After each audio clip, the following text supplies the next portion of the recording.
크리스천 헤럴드 애청자 여러분 안녕하십니까? 영혼의 쉼터 이 시간 진행의 정영철 인사드립니다.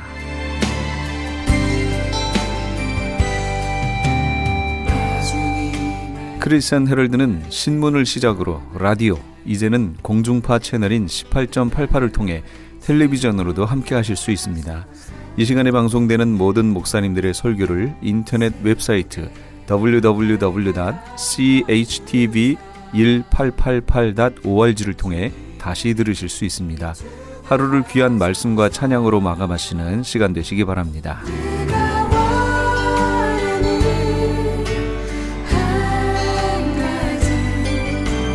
이 시간에는 먼저 감사한인교회 김영길 목사님께서 요한복음 10장 10절에서 15절까지의 말씀을 본문으로 나는 선한 목자라 라는 제목의 하나님의 말씀 전해주시겠습니다. 많은 은혜 받으시기 바랍니다. 기름을 내 머리에 부으셨으니 내 잔이 넘치나이다. 내 평생에 선하심과 인자하심이 반드시 나를 따르리니 내가 여호와의 집에 영원히 살리로다. 다윗 자신이 목자였습니다. 소년 시절부터 목자였습니다. 곰이나 사자가 와서 그가 지키는 양떼 가운데 새끼를 물어가려고 하면 쫓아가서 목숨을 걸고 그 곰과 사자의 입에서 새끼를 빼앗아 왔습니다. 곰이나 사자가 뒤돌아서서 덤벼들면은 다윗이 그것들의 수염을 잡고 쳐서 죽였습니다. 목자로서 다윗은 어떤 자세로 무슨 일을 하는가를 잘 알고 있었습니다. 하나님에 대해서 생각할 때 우리 하나님은 좋으신 하나님, 어떤 분 같은 하나님일까? 다윗은 서슴없이 목자로 생각했습니다. 여호와는 나의 목자시니 내게 부족함이 없으리로다. 위험에서 그를 보호하시고 그의 필요를 채워주시고 그와 동행하시는 하나님이 바로 그의 목자였습니다. 다윗 때로부터 약 한 300여 년 지난 후에 이사야 선지자는 장차 하나님께서 마치 목자가 그의 양떼를 인도하듯이 그의 백성을 인도하실 것이라고 예언했습니다. 이사야서 40장 9절부터 11절에 있는 말씀 우리 함께 큰 목소리로 읽어보겠습니다. 아름다운 소식을 시온에 전하는 자여 너는 높은 산에 이르라. 아름다운 소식을 예루살렘에 전하는 자여 너는 힘써 소리를 높이라. 두려워하지 말고 소리를 높여 유다의 성읍들에 이르기를 너희의 하나님을 보라 하라. 보라, 주 여호와께서 장차 강한 자로 임하실 것이요 친히 그의 팔로 다스리실 것이라. 보라, 상급이 그에게 있고 보응이 그의 앞에 있으며 그는 목자같이 양떼를 먹이시며 어린 양을 그 팔로 모아 품에 안으시며 젖먹이는 암컷들을 온순히 인도하시리로다. 이사야가 하나님을 묘사하는데 달리 묘사할 말이 목자 외에는 없었습니다. 훌륭한 목자, 선한 목자, 좋은 목자.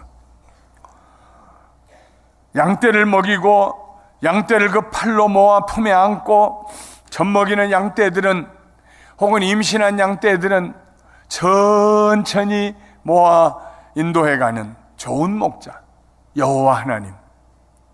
이사야는 하나님을 양 목자로 비유했습니다. 그때로부터 약 200년이 더 지난 후에 바벨론의 포로로 잡혀가 있던 백성들, 유다 백성들 가운데 에스겔 선지자가 있었는데 에스겔 선지자도 하나님을 이스라엘의 목자라고 예언했습니다. 마치 목자가 양떼를 푸른 풀밭으로 인도해 오듯이 바벨론의 포로로 잡혀간 유다 백성들을 다시 그들의 고향으로 데려오시겠다고 하나님이 에스겔을 통하여서 말씀하십니다.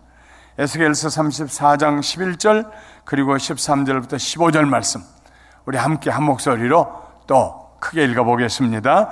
주 여호와께서 이같이 말씀하셨느니라.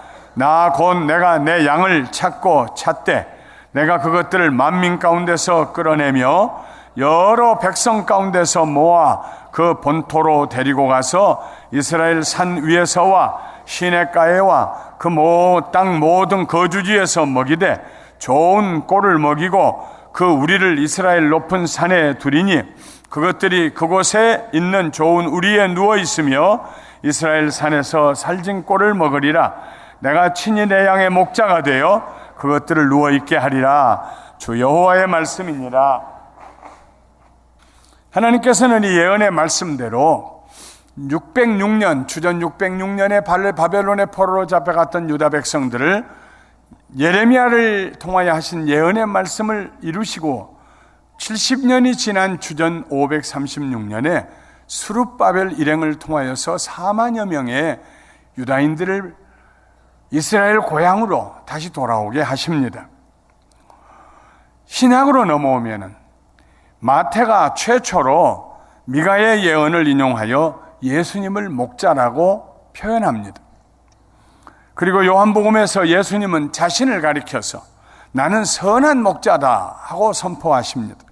히브리서 기자는 예수님을 큰 목자, the great shepherd, 큰 목자라고 불렀고, 사도 베드로는 예수님을 영혼의 목자 혹은 목자장이라고 불렀습니다.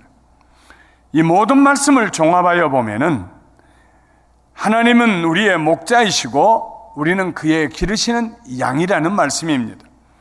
아버지 하나님께서 예수님을 선한 목자로 이 세상에 보내셔서 우리를 인도하게 하셨습니다. 그렇다면은 구약이나 신약이나 하나님이 우리의 목자이시고 예수님이 우리의 목자이시고 지금도 성령 하나님이 우리를 인도하시는 목자로서의 사명을 감당하고 계신다면 우리는 중요한 질문을 하나 우리 자신에게 던져야 합니다. 그 질문은 과연 예수님은 나의 목자이신가 하는 질문입니다. 예수님이 우리의 목자이십니까?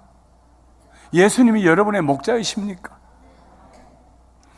목자와 양의 관계는 어떤 관계일까요? 무엇보다도 불과 분리의 관계입니다. 양이 없으면 목자가 없습니다. 목자가 없으면 양이 존재할 수가 없습니다. 살아남을 수가 없습니다. 인간이 기르는 가축들 가운데 유일하게 해가 져도 자기 집을 찾아오지 못하는 가축은 양입니다. 개도 돌아오고 닭도 돌아오고 오리도 돌아오고 염소도 돌아오고 소도 돌아오고 말도 돌아옵니다. 그러나 양은 자기 주인의 집을 찾아오지 못해요.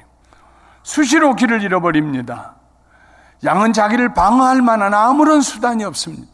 다리가 튼튼해서 말처럼 빨리 도망가는 것도 아니고 이빨이 튼튼해서 물어뜯는 것도 아니고 소리가 괴상하게 되어서 접근하는 이리떼를 놀라 도망가게 하는 것도 아니고 하다못해 스컹크처럼 자기 몸에서 냄새가 있어서 적을 가까이 오지 못하게 하는 것도 아니고 몸은 비대하고 털까지 부성하고 그래서 이리가 와서 사자나 곰이 와서 물면 소리도 내지 못하고 죽어갑니다. 그게 양입니다. 그러므로 양은 목자가 없이는 살아남을 수가 없습니다. 목자와 양의 관계는 낮아짐을 의미합니다. 양만 낮아지는 것이 아닙니다. 목자도 낮아집니다. 한 동네에 어느 집에 가서 잘 사는 부잣집에 가서 머슴살이 하는 사람이 있어요. 그런데 여러 집의 사람들의 여러 집의 양들을 몇 마리씩 모아가지고 몇십 마리 혹은 100여 마리 양을 모아서 동네 사람들의 양을 모아서 대신 쳐주는 사람이 있습니다. 그게 목자입니다. 1년 동안 양을 쳐주면은 곡식 조금씩 갖다 주어서 그것으로 먹고 사는 그 동네에서 가장 낮은 사람입니다. 다윗이 평생토록 하나님 앞에 자기를 겸손하게 낮출 수 있었던 비결은 왕이 되고 그의 왕국이 평창됐음에도 불구하고 많은 나라들이 속국이 되어서 재물을 공물을 갖다 바치는 그런 위치에 자기가 올랐음에도 불구하고 하나님 앞에 자기 자신을 겸손하게 유지할 수 있었던 비결은 자기 자신에 대한 이해, 여호와는 나의 목자십니다. 내게 부족함이 없습니다. 다른 나라가 날 먹여 살리는 것도 아니고 군대가 먹여 살리는 것도 아니고 여호와 하나님이 나의 부족을 채워주십니다. 나는 하나님의 양떼입니다. 하나님은 나의 목자이십니다. 철저히 자기를 낮췄습니다. 마찬가지로 예수님은 나의 목자이십니다고 고백할 때 우리는 겸손한 삶을 살게 됩니다. 예수님이 우리의 목자가 되실 때 우리는 철저하게 낮아짐을 경험하게 됩니다. 그리고 하나님의 은혜는 그 낮아짐을 통하여서 흘러 들어옵니다. 가득 채워 넘쳐 흐르게 됩니다. 하나님 앞에 낮아짐은 축복입니다. 하나님 자신이, 하나님의 아들이 우리의 목자가 되시기 위해서 낮아지셨고, 그리고 우리는 그 목자 앞에서 양으로서 낮아집니다. 목자와 양의 관계는 전적인 의지의 관계입니다. 다윗은 목자 되신 하나님께서 그를 푸른 풀밭에 누이시며 쉴 만한 물가로 인도하신다고 노래했습니다. 다윗의 삶에서 먹는 거, 쉬는 거, 오는 거, 가는 거, 눕는 거, 일어나는 거, 시작하는 거, 멈추는 거, 모든 일들이 목자 되신 여호와 하나님에 달려 있었습니다. 예수님께서 우리의 목자가 되신다는 말씀은 나는 내 삶에 온전히 주님만 의지하겠습니다. 주님만 의지합니다. 주님만 의지합니다. 주님만 의지합니다. 예수님은 나의 선한 목자이십니다. 고백하는 사람은 무슨 일이든지 어느 때든지 주님만 의지합니다. 그런데 주님을 의지하는 일이 가장 지혜로운 일이요, 가장 능력 있는 삶을 사는 지름길인 줄 믿습니다. 목자와 양의 관계는 축복을 의미합니다. 예수님을 전적으로 의지하고 순종하며 따르는 삶은 모험이자 동시에 축복입니다.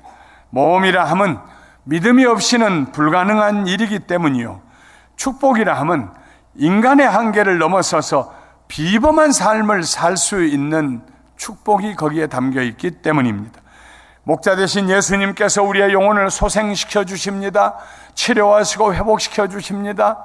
침울해질 때, 우울해질 때, 소망이 사라질 때, 눈이 음침해지고 침침해지고 아무것도 보이지 아니할 때 예수님께서 우리의 목자가 되시면 우리의 영혼을 살아나게 해주세요.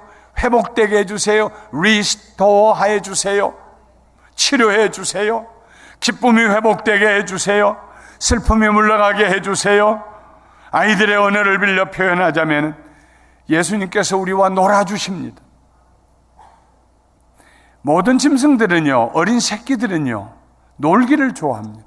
에너지가 넘쳐서.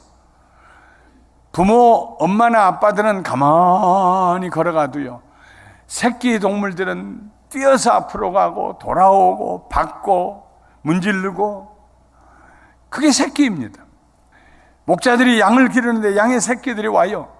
목자의 다리 있는 데 와서 광 부딪히기도 하고 문지르기도 하고, 그럴 때 목자가 그 새끼들을 품에 안아주기도 하고 내 다리를 들고 거꾸로 들고 흔들기도 하고, 그 양의 새끼와 씨름하고 뒹굴기도 하고, 그 양의 새끼와 머리를 맞대고 누가 이기나 보자 하고 내기를 하기도 하고. 그 재미도 없으면 목자가 무슨 재미로 양을 칩니까?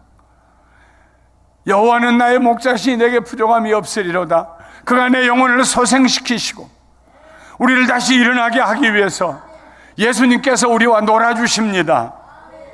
때로 신앙생활하다가 예수님 내 손잡고 나와 놀아주신다는 느낌을 가질 때가 있어요. 우리를 사랑하시기 때문입니다. 뿐만 아니라 예수님은 그의 이름을 걸고 우리를 의로운 길로 인도하십니다. 하나님께서 그의 이름을 거룩히 여기셨던 것처럼 예수님도 그의 이름을 거룩하게 여기십니다. 그래서 우리는 이렇게 기도해야 합니다. 예수님의 이름 때문에라도 저를 바른 길로 인도하여 주시옵소서. 아멘. 목자와 양의 관계는 보호를 의미합니다. 우리의 목자 되시는 예수님과 동행하는 성도들은 온갖 두려움으로부터 자유하게 됩니다. 죽음의 그림자가 길게 늘어져 있는 골짜기를 지날 때에도 무서워하지 않습니다. 나를 구원하시는 주님의 지팡이와 나를 보호하시는 주님의 막대기가 내 곁을 떠나지 않기 때문입니다. 우거진 수풀을 지날 때 손에 막대기 하나만 들고 있어도 마음의 안도감을 느껴요. 한국에 나가서 부모님의 묘지를 찾아갈 때가 있습니다. 옛날 같으면 다 배다가 땔감으로 썼을 텐데 요즘엔 누가 산에 올라갑니까? 풀이 우거져 있어요. 길이 사라졌어요.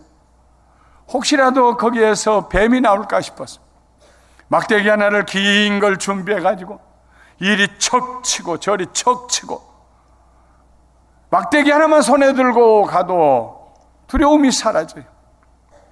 그런데 하나님께서 그의 지팡이와 그의 막대기로 우리를 보호해 주십니다. 절벽으로 떨어져가는 양떼를 그의 끝이 구부러진 지팡이로 이렇게 목을 잡아가지고 건져주세요. 이리때가 오면은 막대기를 가지고 소리를 치면서 쫓아내 주세요. 하나님의 손에 들린 지팡이와 막대기가 우리와 항상 함께 하신다면 얼마나 큰 위안이 되겠습니까? 본목자와 양의 관계는 넘치는 잔과 같습니다. 주께서 내 원수의 목전에서 내게 상을 차려주시고 기름을 내 머리에 부으셨으니 내 잔이 넘치나이다. 우리의 목자이신 예수님과 함께 갈 때 원수가 벗으로 변합니다. 어느 순간 한참 살다가 뒤돌아보며 손잡고 옛날 얘기합니다. 옛날 그렇게 죽이겠다 살리겠다 했던 원수가 지금은 손을 잡고 뒤돌아보면서 그때 무엇 때문에 그렇게 죽이겠다 살리겠다 했는지 모르겠어요. 아이고, 내가 왜 당신한테 마음을 그렇게 아프게 했는지 모르겠어. 손잡고 옛날 얘기하는 시절이 온다는 말입니다.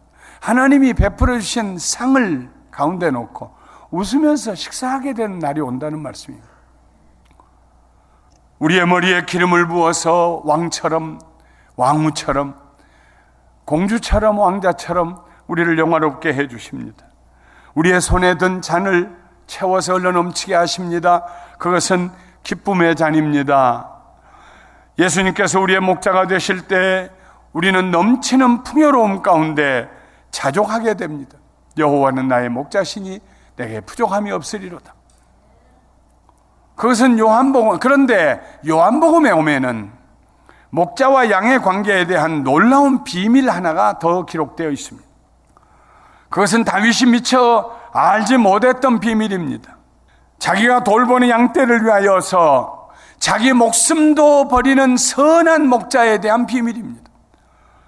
우리가 오늘 읽은 본문 말씀에 보면 세 종류의 목자들이 나옵니다. 첫 번째 종류는 나쁜 목자입니다. 도둑들과 같은 목자들입니다. 도둑이 오는 것은 도둑질하고 죽이고 멸망시키려는 것뿐이요.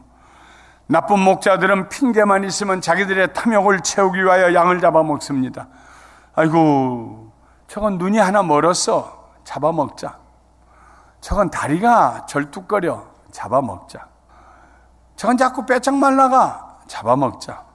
저건 자꾸 말도 안 듣고 다른 데로만 가서 우리 속을 새겨. 잡아먹자. 기회만 있으면 잡아먹어요. 죽이고 멸망시켜요. 이스라엘의 역사에 그런 나쁜 목자들, 거짓 선지자들이 많이 있었습니다. 둘째 종류는 싹군입니다. 싹군은 목자가 아니요, 양도 제 양이 아니라 이리가 오는 것을 보면 양을 버리고 달아나나니 이리가 양을 물어가고 또 해치느니라. 달아나는 것은 그가 싹군인 까닭에 양을 돌보지 아니하는 것이라. 싹군 목자는요, 목자도 아니라고 예수님 말씀했어요. 돈 받고 하니까, 돈 받고 양을 치다가, 대충 치다가 양이 어디로 갔는지 관심도 안 가고 따뜻한 햇볕 아래 그늘 속에 들어가 잠이나 자다가 어쩌다 이리가 나타나면은 나 살려라 하고 동네로 도망 내려옵니다. 양은 어떻게 했느냐고. 아이고, 이리가 나타나서, 이리가 막 셀 수도 없이 때가 나타나서 거짓말까지 덧붙여가지고 도망왔다고. 동네 사람들과 올라가 보면은 여기저기 양의 시체들이 널려 있습니다. 싹군 목자입니다. 셋째 종류는 선한 목자입니다. 선한 목자의 관심은 양으로 생명을 얻게 하고 더 풍성히 얻게 하는 것입니다. 어떻게 하면 살찌게 할까? 건강하게 할까? 혹시 양이 먹어서 해가 될 독초가 있는 것은 아닐까? 나쁜 짐승이 있는 것은 아닐까? 위험한 곳은 아닐까? 풀을 먹었으면 물도 마셔야 할 터인데 흐르는 물이 어디에 있는가? 선한 목자는 바쁩니다. 분주합니다.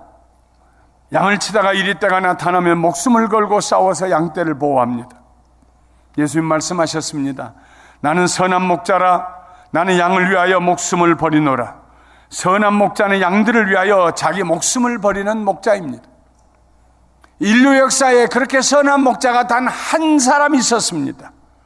하나님의 아들 예수 그리스도이십니다. 그 외에는 하나도 양을 위하여 자기 목숨을 버린 선한 목자가 없습니다. 그는 우리를 위하여 목숨을 버리셨습니다. 그가 죽으심으로 우리가 살아났습니다. 성령을 보내셔서 우리에게 하나님의 영원한 생명을 더욱 풍성하게 주셨습니다. 예수님은 우리 한 사람 한 사람을 아십니다. 우리의 전후 좌우를 살피고 계십니다. 우리가 어느 곳에 가든지 거기에 예수님이 먼저 와 계십니다. 예수님은 결코 우리를 버리지 아니하십니다. 나는 선한 목자라, 나는 양을 위하여 목숨을 버리노라. 여러분, 이 말씀의 깊은 의미를 아십니까? 나는 선한 목자라, 나는 양을 위하여 목숨을 버리노라. 이 말씀의 뜻은 목자가 자기의 생명과 양의 생명을 동일시했다는 것입니다. 양이야 몇십 마리 죽어도 내 생명이 중요하지, 이렇게 생각 안 하셨다는 것입니다. 목자가 내 생명이나 양의 생명이나 같은 생명이다. 그래서 목숨을 걸고 양을 지키다가 그 양을 살리기 위해서 자기 목숨을 내놓으신 것입니다. 예수님은 그의 생명과 우리의 생명을 동일시 하셨습니다. 그것이 바로 예수님이 세상에 사람이 되어 오신 목적입니다. 왜 사람이 되었었느냐 하면 우리와 같은 생명, 그의 생명과 우리의 생명을 동일시 하시고 같은 가치 있는 생명으로 보시고 우리를 살리시기 위해서 그의 생명을 내놓으신 것입니다. 그가 사람이 되셨기 때문에 비로소 우리를 위해서 죽으실 수가 있었고, 그의 죽으심이 우리를 위한 죽으심이 되실 수 있었습니다. 그것이 하나님의 사랑입니다. 예수님뿐만이 아닙니다.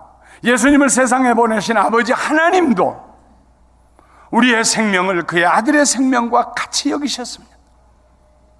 하나님께서 그의 생명을 우리에게 주시기를 원하시는데, 우리들이 어리석은 양떼들처럼 자기 개각기 자기 갈 길로 갔기 때문에 그의 아들을 사람이 되게 하시고 그의 아들을 통하여서 그의 아들의 생명을 주심으로 우리가 죽음에서 벗어나 살게 되신 거예요. 그것이 하나님의 사랑입니다. 하나님이 세상을 이처럼 사랑하사 독생자를 주셨어요. 이는 저를 믿는 자로 자마다 멸망치 아니하고 영원한 생명, 하나님의 생명을 얻게 하려 하십니다. 예수님의 죽으심과 연합하여 우리가 죄에 대하여 죽습니다. 예수님의 부활과 연합하여 우리가 죽음에서 허물에서 죄와 허물의 죽음에서 일어나서 부활하고 하나님의 자녀로 거듭나고 하나님의 백성이 됩니다. 히브리서 기자는 예수님께서 우리를 형제라 부르시기를 부끄러워하지 않으셨다고 했습니다. 우리를 형제라고 부르세요. 똑같은 형제라고. 사랑하는 성도 여러분, 이제 우리는 예수님과 우리들의 관계를 다시 살펴보아야 합니다. 예수님께서 우리의 목자이심을 믿는다면 우리는 내가 나의 목자 되시는 예수님과 동행하고 있는지, 예수님의 생각이 내 생각이 되어 있는지, 예수님의 소원이 내 소원이 되어 있는지 우리 자신을 살펴보아야 합니다. 그리고 우리의 목자 되신 예수님 안에 거하여야 합니다. 이 세상에, 내 인생에 예수님보다 더 가까운 사람이 있어서는 안 됩니다. 예수님과 우리의 관계는 부모님이나 아내나 자식보다도 더 가까워야 합니다. 반드시 그래야 합니다. 예수님과 나의 관계가 가장 가까운 관계가 될 때, 그때 우리는 비로소 다른 사람들과의 관계를, 올바른 관계를 가질 수가 있습니다. 예수님과의 관계가 가장 가까운 밀접한 관계가 되지 아니하면 모든 사람들과의 관계가 어긋나게 될 것입니다. 불편하게 될 것입니다. 왜냐하면 예수님은 우리를 화목시키기 위해서 오신 우리 주님이시기 때문입니다. 예수님은 이와 같은 진리를 반어법으로 이렇게 표현하셨습니다. 물은 내게 오는 자가 자기 부모와 처자와 형제와 자매와 더욱이 자기 목숨까지 미워하지 아니하면 능히 내 제자가 되지 못하고, 누구든지 자기 십자가를 지고 나를 따르지 않은 자도 능히 내 제자가 되지 못하리라. 예수님과 틈을 찾을 수 없는 하나됨, 선한 목자 되신 예수님과의 연합, 이 일이 먼저 이루어질 때 나머지가 다 제 궤도로 올라서게 됩니다. 예수님과 하나 된 사람은 아내와도 하나 되고 남편과도 하나 되고 이웃과도 하나 되고, 예수님은 또 이런 관계를 포도나무와 가지의 비유를 들어서 표현하셨습니다.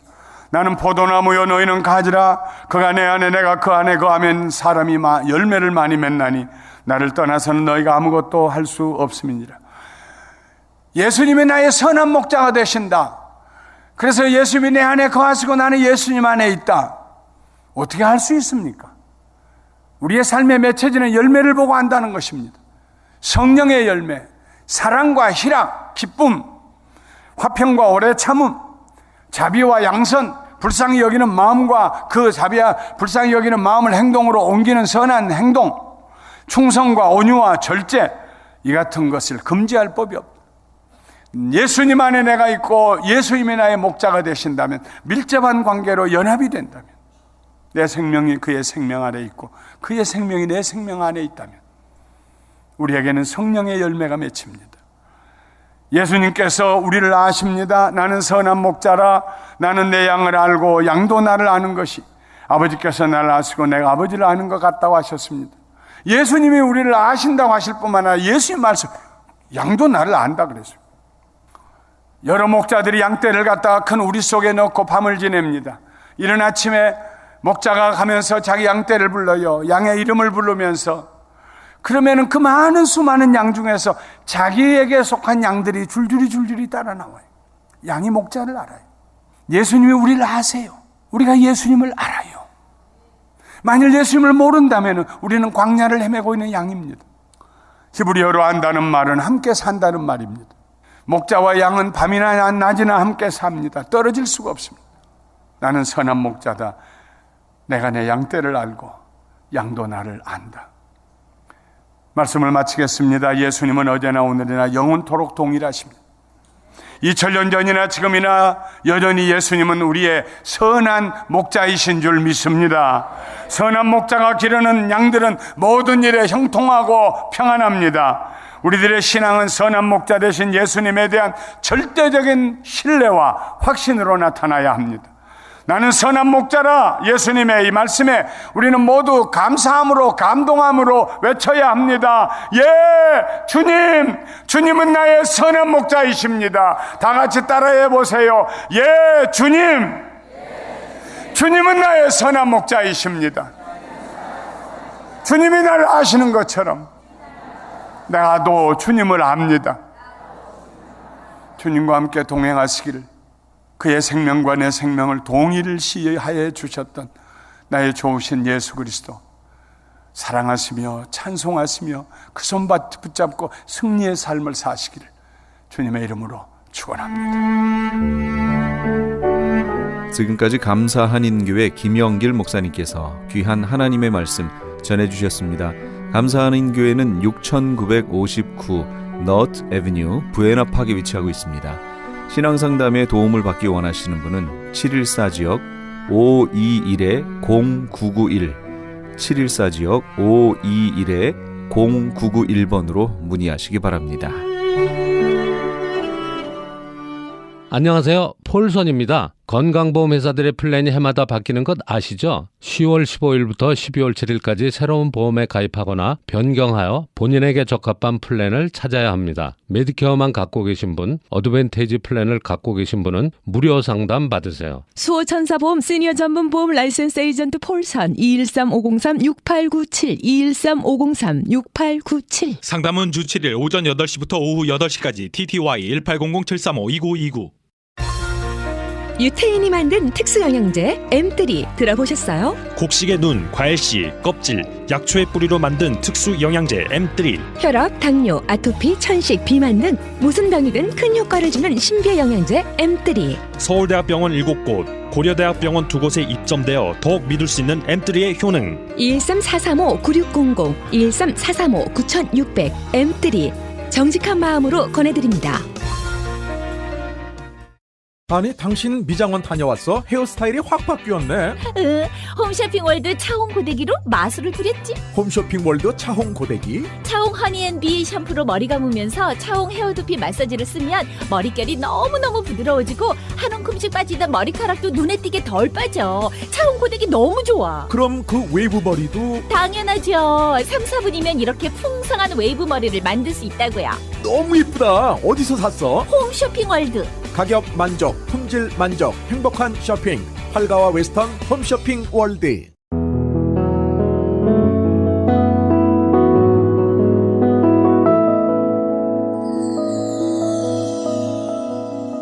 지금 여러분께서는 AM 1650과 인터넷을 통해 미 전역과 전 세계로 방송되는 크리스찬 헤럴드의 영혼의 쉼터 함께하고 계십니다. 방송 시간과 설교 편성표는 크리스찬 헤럴드 신문 주간 편성표나 홈페이지 CHTV1888.org에서 확인하실 수 있습니다. 계속해서 이 시간에는 방주교회 김영유 목사님께서 계시록 7장 9절에서 17절까지의 말씀을 본문으로 흰옷을 입은 자들이란 제목의 하나님의 말씀 전해주시겠습니다. 많은 은혜 받으시기 바랍니다. 오늘 같이 은혜 받고 전할 말씀의 본문은 요한계시록 7장 9절에서 17절까지 말씀입니다. 흰옷을 입은 자들이란 제목으로 같이 은혜를 나누려고 합니다. 오늘 말씀 가운데 어린 양의 피에 관해서 언급하고 있는 말씀이 있습니다. 우리를 모든 죄에서 깨끗하게 하는 것은 예수님의 피인 것입니다. 예수님의 피로 말미암아 우리의 옷이 희게 되게 되는 것입니다. 어린 양의 피에 그 옷을 씻어 희게 하는 오늘 우리들이 다 되시길 바랍니다. 오늘 우리가 흰 옷을 입지 아니하면은 우리 하나님 앞에 설 수가 없는 것을 기억해야 됩니다. 첫 번째로 흰 옷을 입은 무리들이 하나님과 예수님을 찬양합니다. 9절 말씀입니다. 이 일 후에 내가 보니 각 나라와 족속과 백성과 방언에서 아무라도 능히 셀 수 없는 큰 무리가 흰옷을 입고 손에 종려가지를 들고 보좌 앞과 어린 양 앞에 서서, 여기 이 흰옷을 입은 무리들이 보좌 앞과 어린 양 앞에서 손에 종려가지를 들고 하나님과 예수님을 찬양합니다. 이 종려가지는 영적으로 축하와 또 감사와 기쁨을 상징하게 되는 것입니다. 예수님께서 이제 십자가에 못 박히시기 위해서 예루살렘에 입성할 때 많은 무리들이 손에 종려가지를 들고 호산나 하고 예수님을 맞이하고 예수님을 찬양했습니다. 오늘 구절을 시작하면서 이 일 후에 이렇게 합니다. 이 일 후에 어떠한 일이 일어났는가? 우리는 앞에 말씀을 보겠습니다. 하나님의 인마전 14만 4천 명을 대해서 말씀하고 있게 됩니다. 이 14만 4천 명 안에 들어가야 된다고 강조하는 이단들이 있는데, 특별히 이단 가운데 여호와의 정인이 있습니다. 여호와의 정인은 어떻게 하든 우리가 14만 4천 명에 들어가지 못하면 안 된다는 것입니다. 그런데 오늘 요한계시록 7장 4절에 보면은 각 지파 중에 12,000명씩 12지파의 숫자가 이 14만 4천 명입니다. 이것은 어떠한 특별한 꼭 14만 4천 명을 우리 하나님께서 구원하신다는 뜻이 아니라 완전성을 이야기하게 되는 것입니다. 그래서 12,000명씩 12지파의 숫자를 합하면은 14만 4천 명이 나옵니다. 그래서 요한계시록 7장 오늘 4절 말씀에 보면은 그 12지파에 대해서 이야기를 하고 있습니다. 오늘 그 일 후에라고 이야기하는데, 이 일 후를 우리가 주의해 봐야 될 것은, 우리가 확실히 알아야 되는 것은 여기에 12지파 중에서 2지파의 이름이 바뀌었습니다. 그래서 단지파와 에브라임 지파가 빠졌다는 것입니다. 왜냐하면은 이 2지파가 빠진 것은 사사기서 18장에 보면은 그 지파가 이스라엘의 우상을 이렇게 섬기게 되는 원인을 제공하게 됩니다. 그렇게 해서 오늘 마지막 때에 보면은 단지파와 에브라임 지파가 이름이 바뀌어서 다른 지파가 이제 나오게 되는 것을 오늘 요한계시록 7장 4절부터 그 내용에서 볼 수 있게 됩니다. 오늘 우리 하나님께서는 우상 숭배, 특별히 오늘 이 시대에 많은 교회 가운데 있는 종교 혼합주의에 대해서 경고하고 있습니다. 오늘 우리는 이 종교 혼합주의에서 벗어나야 됩니다. 철저하게 오늘 우리가 하나님 앞에 온전히 바로 서지 못하면은 하나님께서 마지막 때에 인정하지 않는다는 것입니다. 오늘 12지파 중에 요한계시록 마지막 때에 보면은 2지파 이름이 빠져버립니다. 왜냐하면은 우상을 숭배했고 종교 혼합주의에 빠져있기 때문에 하나님께서 그 두 지파를 인정하지 않았던 것입니다. 오늘 우리가 하나님 앞에 예배 드리면서 오늘 세상 가운데 있게 될 때가 많이 있게 됩니다. 우리가 하나님 앞에 온전히 거룩하게 서지 못할 때가 많이 있게 되는 것입니다. 오늘 우리 교회가, 오늘 우리 하나님의 자녀, 하나님의 백성들이 우리 하나님의 거룩을 잃어버리면은 하나님께서 마지막 때에 우리를 인정하지 않는다는 것입니다. 오늘 우리는 이 사실을 꼭 기억해야 됩니다. 오늘 두 지파가 마지막 때 이름이 바뀌었습니다. 마찬가지 오늘 우리 성도들 가운데 마지막까지 우리 하나님의 그 거룩을 세워가고 하나님 앞에 마지막에 인정받는 오늘 우리가 돼야 된다는 것입니다. 한쪽은 세상적으로, 한쪽은 예배당에 발을 들이고 그렇게 어중간하게 그렇게 신앙생활 하지 마시길 바랍니다. 철저하게 우리가 하나님 앞에 회개하고 아버지의 거룩을 세워가고 아버지의 거룩 안에 있는 거룩한 하나님의 백성으로 우리가 온전히 있어야 된다는 것입니다. 그래서 아버지 앞에 인정받는 저와 우리 모든 성도들이 다 되시길 바랍니다. 두 번째로 흰옷을 입은 자들이 어디서 나왔는가 말씀하고 있습니다. 14절 말씀입니다. 내가 가로되 내 주여 당신이 알리이다 하니 그가 나더러 이르되 이는 큰 환난에서 나오는 자들인데 어린 양의 피에 그 옷을 씻어 희게 하였느니라. 14절 말씀에 오늘 어린 양의 피에 그 옷을 씻어 희게 하였다 이야기하고 있습니다. 흰 옷을 입은 자들은 그 옷을 어린 양의 피에 옷에 씻어 희게 되었다는 것입니다. 이 흰 옷은 첫 번째로 순결을 의미하고 있습니다. 두 번째로 승리를 이야기합니다. 오늘 14절 중반에 보면은 큰 환난에서 나오는 자들인데 끝까지 그 어떠한 환난과 얼음 속에서도 믿음을 지키는 사람을 이야기하고 있게 되는 것입니다. 오늘 우리가 흰옷을 입었다는 것은 순결한 하나님의 자녀로서 또한 이 흰옷을 입었다는 것은 승리를 이야기하고 있는 것입니다. 흰옷을 입은 자들은 예수님께서 그들을 위해서 행하신 모든 것 안에서 순결의 비밀과 승리의 비결을 발견했다는 것을 말씀하고 있습니다. 오늘 우리가 순결의 비밀과 승리의 비결을 우리가 알고 있는 것으로 끝나버려서는 안 된다는 것입니다. 오늘 본문 말씀에 보면은 그 옷을 어린 양의 피에 씻어 희게 하였느니라. 우리가 그 비결과 그 비밀을 안다고 할지라도 어린 양의 피에 그 옷을 씻어 깨끗하게 하지 아니하면 안 된다는 것입니다. 우리 예수님께서 우리를 위해서 십자가에 못 박혀 돌아가셨지만 오늘 우리가 그 십자가가 우리와 아무런 상관이 없이 신앙생활한 사람들이 얼마나 많은지 모릅니다. 예수님께서 흘리신 그 십자가의 보혈과 오늘 우리가 아무런 관계없이 신앙생활하는 사람들이 많다는 것입니다. 오늘 우리가 그 비밀과 그 비결을 안다고 하면은 이제 우리가 무엇을 해야 되느냐는 것입니다. 알고 끝나버리면 안 된다는 것입니다. 그 비결을 안다고 하면은 그 비밀을 깨달았다고 하면은 어린 양의 피로 우리의 옷을 희게 깨끗하게 씻어야 된다는 것입니다.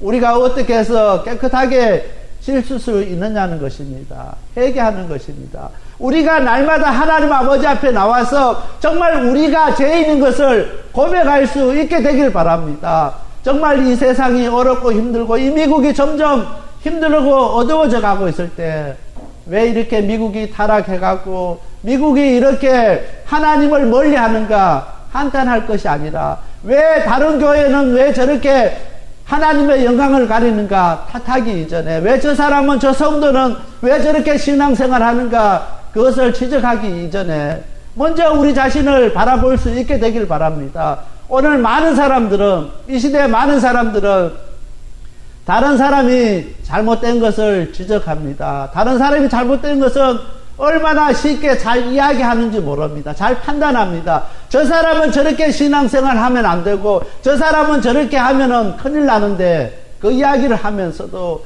자신의 영적 상태에 대해서는 그렇게 민감하지가 못한 사람이 얼마나 많은지 모릅니다.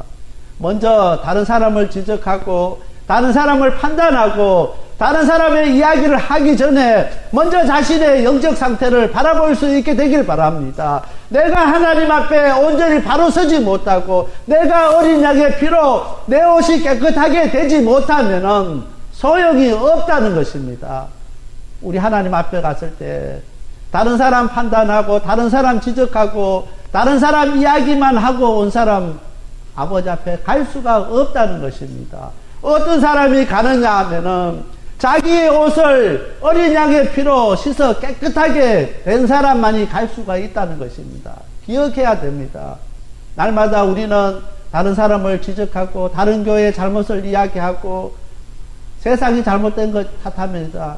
그 탓하는 그 중심에는 뭐냐면은 나는 그렇게 살지 않는다는 것입니다. 나는 그래도 믿음으로 살려고 하고 나는 그래도 믿음으로 아버지의 거룩을 세워간다는 것을 이야기합니다. 은연중에 내가 신앙생활 잘하고 내가 그래도 주일 성수 잘하고 그것을 이야기하고 그것을 자랑할 때가 있다는 것입니다.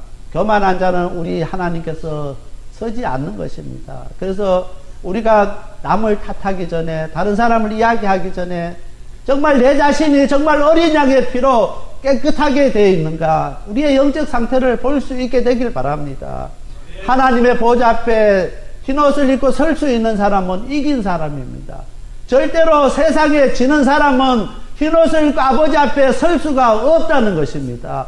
우리는 얼마나 믿음으로 이겨간다 하지만 얼마나 나약할 때가 많은지 모릅니다. 날마다 정말 실패하고 좌절하고 낙심하고 주저앉고 그렇게 포기하는 자들이 얼마나 많은지 모릅니다. 우리는 끝까지 예수님의 십자가의 그 보혈로 말미암아 이기는 자들이 되어야 됩니다. 끝까지 우리가 남아서 승리하는 사람들이 다 되어야 된다는 것입니다. 요한계시록 3장 5절 말씀입니다. 이기는 자는 이와 같이 흰옷을 입을 것이요 내가 그 이름을 생명책에 결코 지우지 아니하고 그 이름을 내 아버지 앞과 그 천사들 앞에 시인하리라. 이기는 사람은 우리 하나님께서 생명책에서 그 이름을 결코 지우지 아니한다는 것입니다. 그 이름을 내 아버지 앞과 천사들 앞에서 시인한다는 것입니다. 오늘 우리가 정말 예수님의 십자가의 보혈로 어린 양의 피로 우리의 옷을 깨끗이 씻어서 정말 이김을 받는 승리하는 저와 우리 모든 성도들이 다 되시길 바랍니다. 흰옷을 입은 사람들은 예수님의 십자가의 보혈로 어린 양의 피로 옷을 깨끗이 씻은 사람들입니다. 날마다 아버지 앞에 나올 때마다 정말 우리의 죄를 넣고 눈물로 정말 아버지 앞에 통해 자복하며 회개하는 오늘 우리가 돼야 된다는 것입니다. 정말 우리 방주교회가 정말 다른 사람들이 이야기할 때 정말 철저하게 아버지 앞에 회개하는 교회, 정말 눈물 흘리는 교회, 이 땅의 아픔을, 이 땅의 고통을 가슴에 품고 눈물로 기도하는 교회, 그런 이야기를 들을 수 있어야 된다는 것입니다. 그냥 남을 탓하고 나는 왜 이렇게 신앙생활 잘하는데 왜 저 사람들은 저렇게 하는가, 남 이야기할 필요가 없다는 것입니다. 내가 정말 온전히 하나님 앞에 바로 서서 그들이 바로 서지 못하고 이 땅이 이렇게 혼란하고 어렵고 힘들고 아버지의 거룩이 무너진 것은 내가 아버지 앞에 온전히 바로 서지 못했기 때문에 다른 사람들이 힘들고 어렵다는 것을 아버지 앞에 고백할 수 있어야 된다는 것입니다. 특별히 우리 교회가 루트란 교회랍니다. 예배 시간마다 제 고백합니다. 예배 시작하면서 제 고백하는 거 저는 얼마나 이거 귀중하게 여기는지 모릅니다.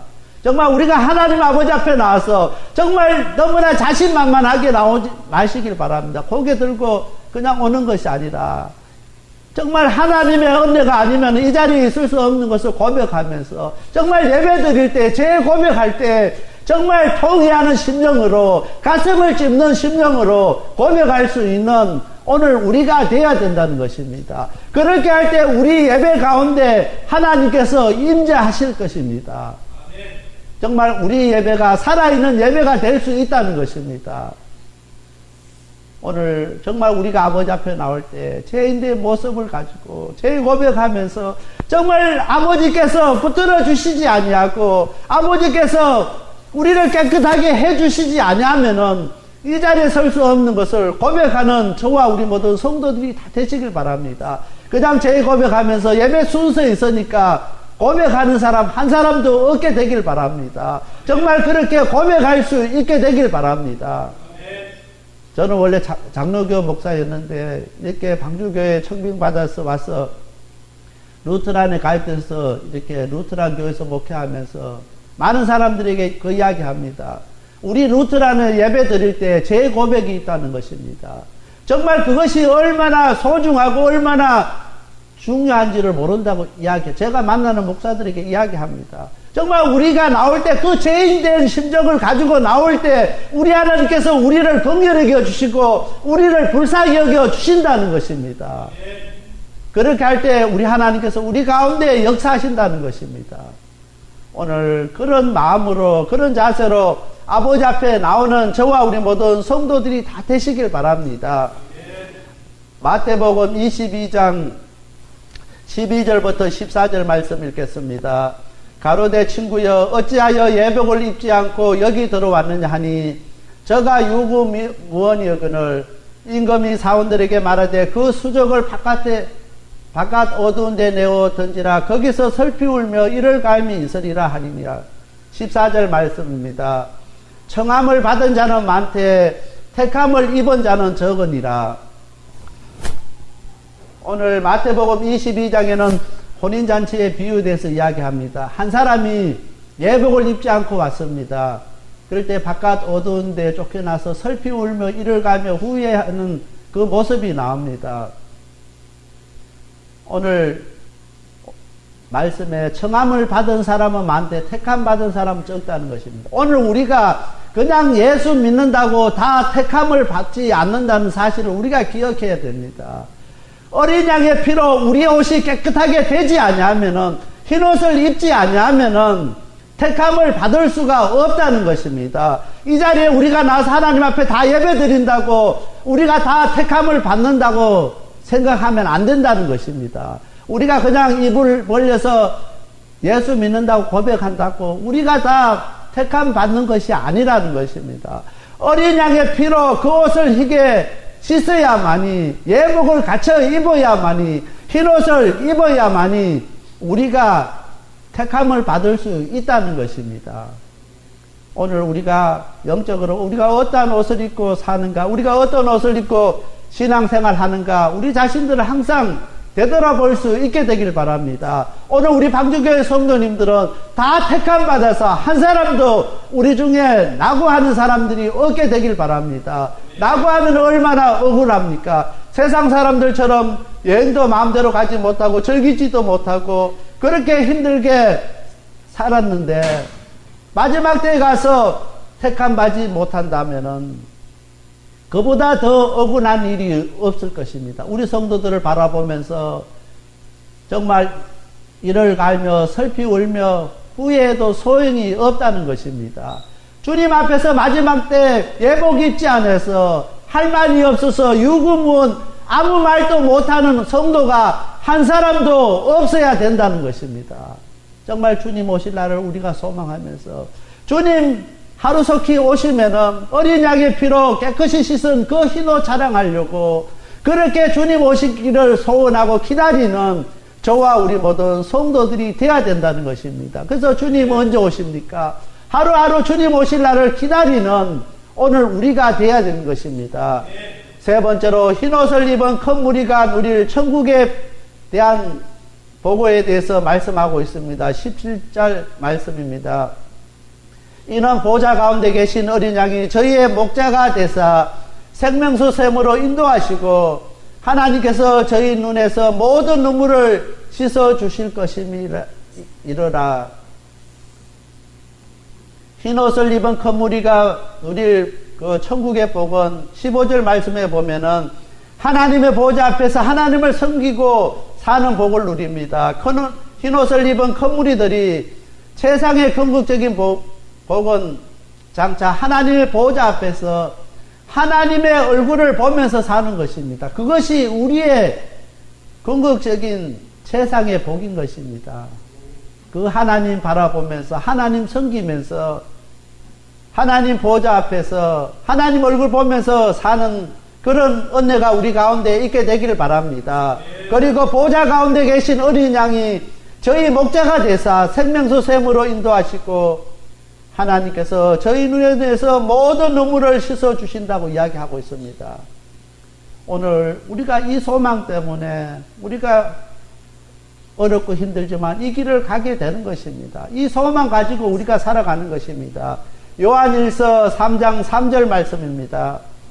주를 향하여 이 소망을 가진 자마다 그의 깨끗한 하심과 같이 자기를 깨끗하게 하느니라. 정말 오늘 우리가 이 소망이 있기 때문에 우리 예수님께서 깨끗한 것처럼 오늘 우리 자신들을 깨끗하게 해야 되는 줄 우리가 믿습니다. 예수님의 그 십자가의 보혈로 어린 양의 피로 깨끗게 하는 저와 우리 모든 성도들이 다 되시길 바랍니다. 이 소망을 가지고 깨끗하게 날마다 하나님 앞에 철저하게 회개하며 아버지 앞으로 나가는 저와 우리 모든 성도들이 다 되시길 바랍니다. 그래서 마지막 주님 오실 때 흰옷 입은 자들로서 정말 하나님의 그 잔치에 참여하는 오늘 우리가 되어야 되겠습니다. 한 사람도 예복 준비하지 못해서 흰옷 준비하지 못해서 낙오된 사람이 한 사람도 없도록 해야 되겠습니다.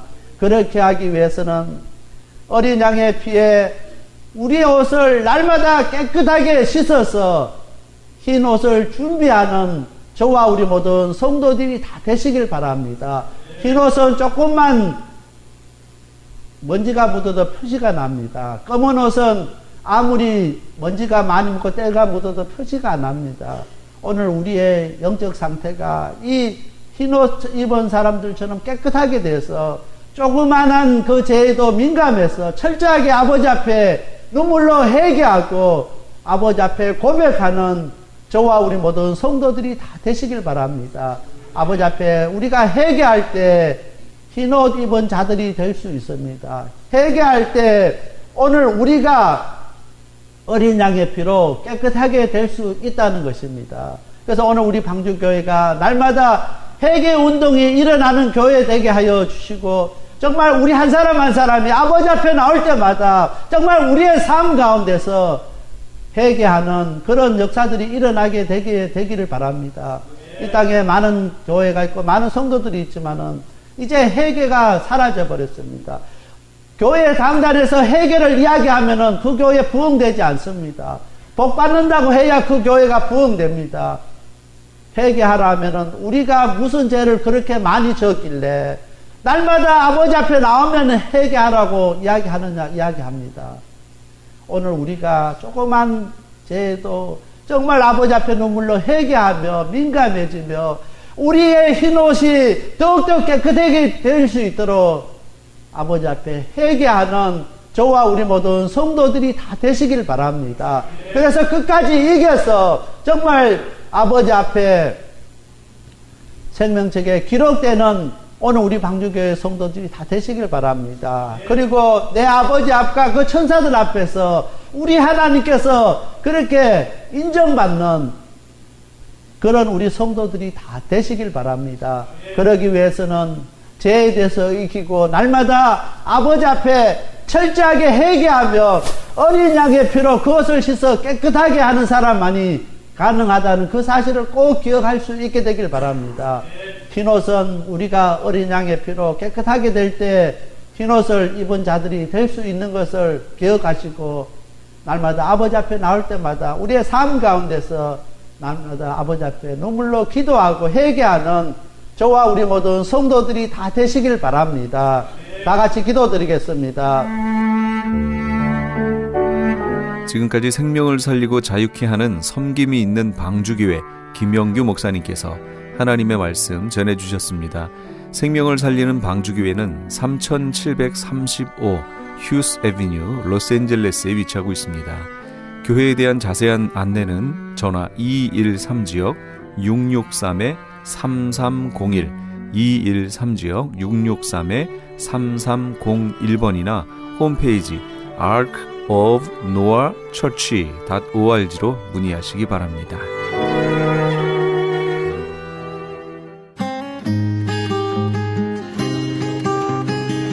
벽에 게시판.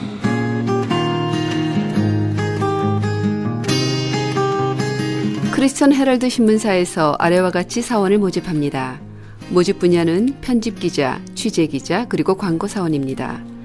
크리스천 헤럴드에서 함께 일하기 원하시는 분은 전화 213-353-0777, 213지역 353-0777번으로 연락주시거나 이메일 press@christianherald.com으로 연락주시기 바랍니다. 목사 장로 부부 찬양단에서 제9회 정기 연주를 합니다. 장소는 윌셔 연합감리교회이며 일시는 11월 13일 주일 저녁 6시입니다. 좀 더 자세한 사항은 전화 213-550-8778, 213지역 550-8778번으로 연락주시고 총무 백선용 목사님에게 문의하시기 바랍니다. 그레이스 미션 대학교에서 추수감사 초청의 밤을 개최합니다.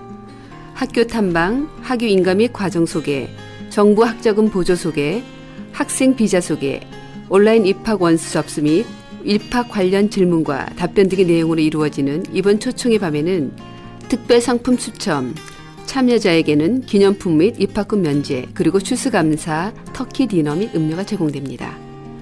장소는 은혜 한인교회 미라클 센터에 있는 그레이스 미션 대학 예배실이며 일시는 11월 22일 화요일 오후 7시입니다. 좀 더 자세한 사항은 전화 714-525-0088, 714지역 525-0088번으로 문의하시기 바랍니다. 크리스천 헤럴드에서 TV 채널 18.10 변경 기념 크리스천 헤럴드 AKTV배 목회자 친선 탁구 대회를 개최합니다. 경기 방식은 단식 토너먼트로 진행되며 시상은 1등부터 3등까지 상금과 상품이 주어집니다. 참가비는 개인당 50불이며 협찬 수익금은 홈리스 사역에 사용됩니다. 좀 더 자세한 사항을 알기 원하시는 분은 전화 213-353-0777, 213지역 353-0777번으로 연락주시거나 크리스천 헤럴드 홈페이지를 참고하시기 바랍니다.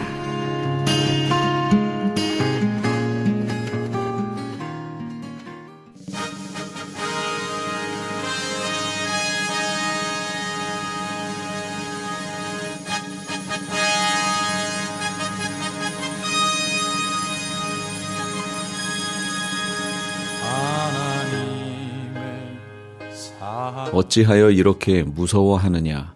너희가 어찌 믿음이 없느냐 하시니 저희가 심히 두려워하여 서로 말하되 저가 위기에 바람과 바다라도 순종하는고 하였더라.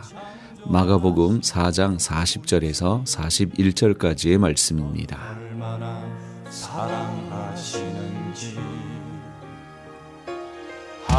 최대의 위기 속에서 최고의 평온을 유지하는 길은 우리 주님을 바라보는 것입니다. 믿음의 돛에 고난의 바람이 거세질 때 돛의 방향을 주께로 향하면 목적지에 더 빨리 도달하지만 그렇지 않으면 엉뚱한 곳으로 가게 되겠지요.